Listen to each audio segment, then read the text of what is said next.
Preocupados com a interação entre escola e família, o Centro de Educação Infantil Rosa Branco promove no dia de hoje a apresentação de alguns trabalhos pedagógicos realizados junto às crianças e seus pais.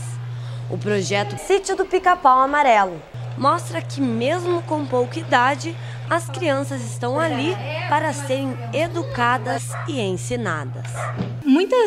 Os pais, geralmente, muitas pessoas pensam que as crianças vêm na creche apenas para serem cuidadas, mas não. Aqui a gente trabalha toda uma parte cognitiva e sensório-motora, onde desde o berçário 1, crianças de 4 meses até 5 anos realizam atividades de acordo com a sua faixa etária.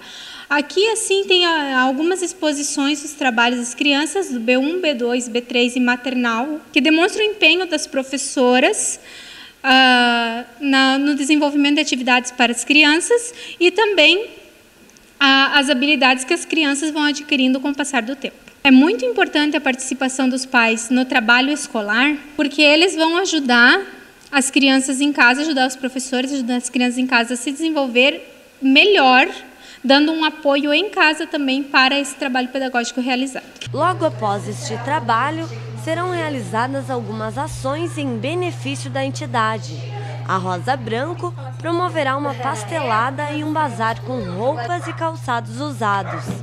Segundo a diretora Gladir Mateve, todos os lucros serão revertidos em materiais para a escola e para os alunos. Com base num projeto que nós vemos desenvolvendo, que é o Sítio do Pica-Pau Amarelo.